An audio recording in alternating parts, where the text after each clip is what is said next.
Radhe Radhe Radhe Shyam everyone. देखिए, हम जब हमारे पसंदीदा इंसान या फिर कुछ पसंदीदा चीज़ों के बारे में बात करते हैं तो हमारे चेहरे पर एक मुस्कुराहट आ जाता है। वैसे ही आज मेरे चेहरे पर आप जो मुस्कुराहट देख रहे हैं, क्योंकि मैं अपनी पसंदीदा एक ऑथर, आप कह सकते हैं एक गुरु, मतलब सब कुछ है ना, उनका जो बुक है if truth to be told, यानी अगर सत्य कहूँ तो इसका बहुत सारे भाषाएं भी है जिसमें ये बुक उपलब्ध है।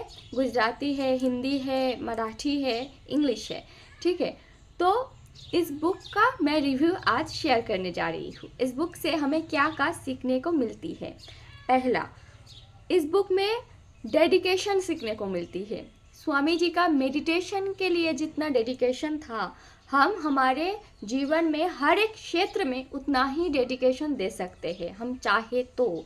उन्होंने कितना स्ट्रगल किया अपना लक्ष्य को प्राप्त करने के लिए। तो सबसे पहला चीज़ है डेडिकेशन। इस बुक से डेडिकेशन सीखने को मिलती है। दूसरा है त्याग। त्याग का जो सटीक परिभाषा है इस बुक में वो बताया गया है। देखिए, जिनके पास कुछ नहीं है उनका सन्यासी बनना कुछ खास बात नहीं, लेकिन जिनके पास सब कुछ है उन सब कुछ को छोड़कर एक सन्यासी बनना, सब कुछ त्याग करके सन्यासी बनना, तो उनमें एक विशेष बात होती है। वैसे ही स्वामी जी ने पहले सब कुछ कमाया, फिर सब कुछ त्याग करके उन्होंने सन्यासी बना। तो सन्यासी होने का जो असल परिभाषा है उन्होंने उसे बरकरार रखा।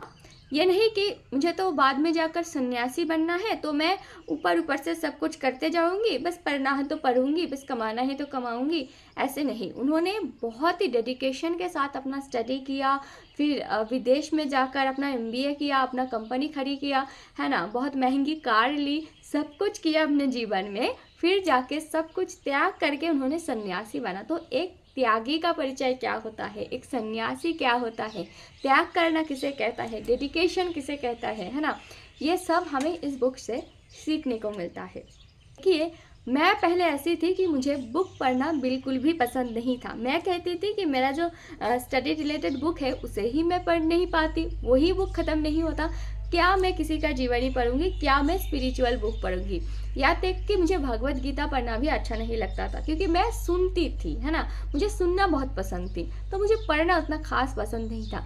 लेकिन जब से मैंने इस बुक को पढ़ा है तब से लेकर मुझे जो पढ़ने का प्रति जो दृष्टिकोण है वो बदल गया है। मुझे अब पढ़ना बहुत अच्छा लगता है। उस बुक को मैंने 4 दिन में ख़त्म किया था, मतलब इतना लगाव हो गया था बुक से। मैंने जैसे कि हम ड्रामा या फिर सीरियल देखते हैं ना, वैसे ही मैंने इस बुक को ख़त्म किया। मतलब मुझे ऐसा लगता था कि मैं अपनी आँखों के सामने सब कुछ होते हुए देख रही हूँ। स्वामी जी का स्ट्रगल, स्वामी जी का पढ़ना, स्वामी जी का एस्ट्रोलॉजी, ये सब वगैरह मैं अपने आँखों के सामने देख रही हूँ।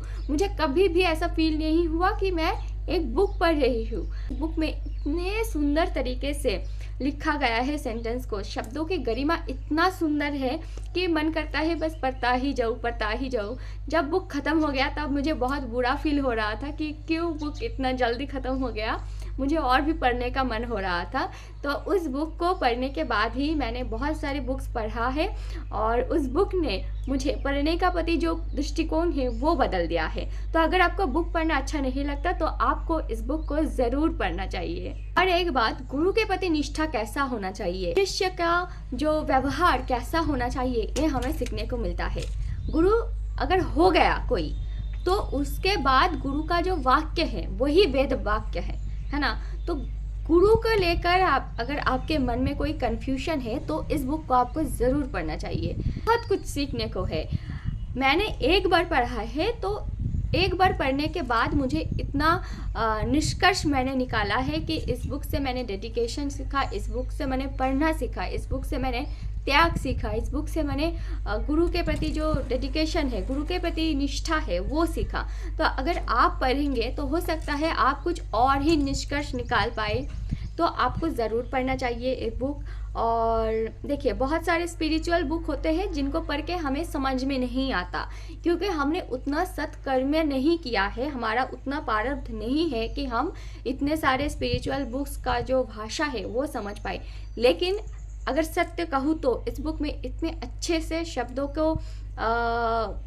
शब्दों से खेला गया है, इतने अच्छे से सिंपल वर्ड में लिखा गया है कि सब इसे डाइजेस्ट कर पाएंगे।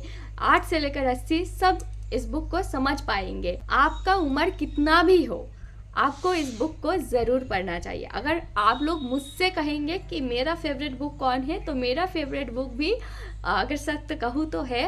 और देखिए, स्वामी जी के बारे में जितना कहूँ उतना कम है। मेरा इतना औकात नहीं है कि मैं उनके विषय में बोल पाऊँ, और मेरे पास इतना शब्दों का भंडार भी नहीं है कि स्वामी जी के बारे में बोल पाऊँ। उन्हें देखते ही जैसे एक अचानक मुस्कुराहट आ जाता है चेहरे पर।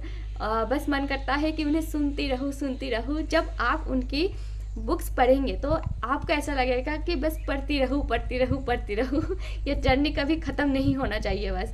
अगर आप दुविधा में हैं कि बुक खरीदूँ या ना खरीदूँ, तो आपको ज़रूर खरीदना चाहिए।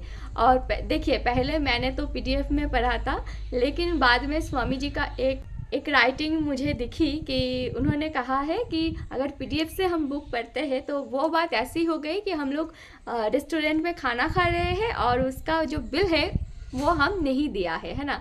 मतलब चोरी करना। क्योंकि एक बुक को बनाने में, एक बुक को पब्लिश करने में, हम तक पहुंचाने में कितनी लोगों का मेहनत होती है, कितना धन जाता है ना। और हम PDF पर चोरी करके उसे पढ़ते हैं, तो हमें भी उसका जो अर्थ है, उसका जो मूल्य है, उसे प्रदान करके फिर पढ़ना चाहिए। तो स्वामी जी का ये बात मेरा हृदय पर स्पर्श किया बहुत ही। और तब मैंने बहुत सारे बुक्स ऑर्डर किया है। जब मैं उन सारी बुक्स को पढ़ लूँगी तो आप लोगों के साथ रिव्यू शेयर करूँगी। राधे श्याम।